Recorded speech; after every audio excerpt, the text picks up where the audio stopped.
गोरखपुर जिले के एक छोटे शांत गांव में नेहा नाम की 25 वर्षीय युवती रहती थी। पढ़ाई में तेज, हृदय से कोमल और स्वभाव से बेहद सरल, यही उसकी पहचान थी।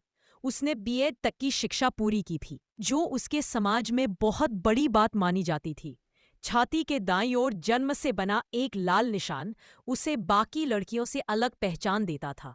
पिता राम प्रवेश और उसकी मां शारदा अपनी बेटी पर गर्व करते थे और चाहते थे कि उसका जीवन खुशियों से भरा हो। लेकिन किस्मत की राहें कभी सीधी तो कभी उलझी होती है। शादी, टूटे सपने और पहली विपत्ति, नातेदारों की पहल पर नेहा का रिश्ता पास के ही एक गांव में तय हुआ।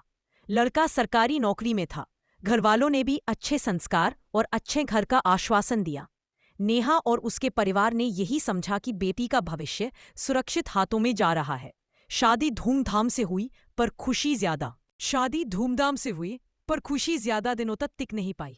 शादी के कुछ ही महीने बाद उसके ससुराल वालों का असली रंग सामने आने लगा।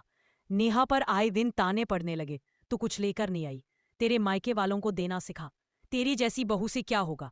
नेहा ने कितनी बार अपने मजबूत मन को समझाया कि नया घर है, समय लगेगा, लोग बदलेंगे।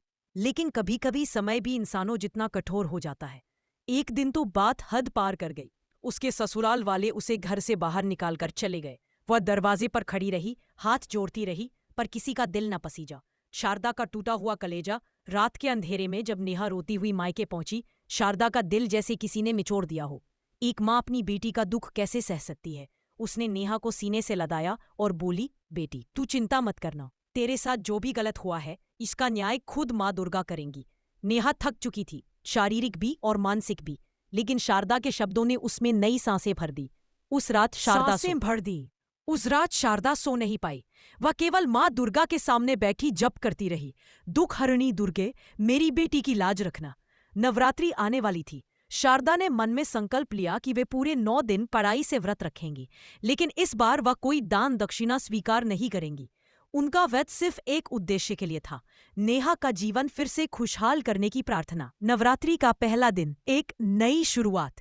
पहली सुबह घर में हल्की सी रोशनी पड़ी ही थी कि शारदा ने माँ दुर्गा का दीपक जलाया। माँ की तस्वीर के सामने बैठते ही उनके मन में एक अद्भुत शांति उतर आई। उन्होंने नेहा को भी बुलाया और कहा, बेटी चल, आज से हम दोनों मिलकर माँ का व्रत करेंगे, माँ सब ठीक कर देंगी। नेहा ने माँ के हाथ से प्रसाद लिया। उसकी आंखों में एक उम्मीद चमकी, जैसे कोई कह रहा हो कि अंधकार चाहे जितना घना हो, सुबह कभी रुकती नहीं। दिव्य संकेत, अदृश्य कृपा का पहला एहसास। तीसरे दिन घर में अचानक से खुशबू का एक झोंका उठा। शारदा ने सोचा शायद कहीं से फूलों की खुशबू आई होगी, लेकिन नेहा ने महसूस किया कि ये खुशबू साधारण नहीं थी, ये उतर रही थी। माँ बेटी दोनों चकित थीं, मगर उन्हें लगा कि यह माँ की ओर से आश्वासन है कि वे उनके साथ है।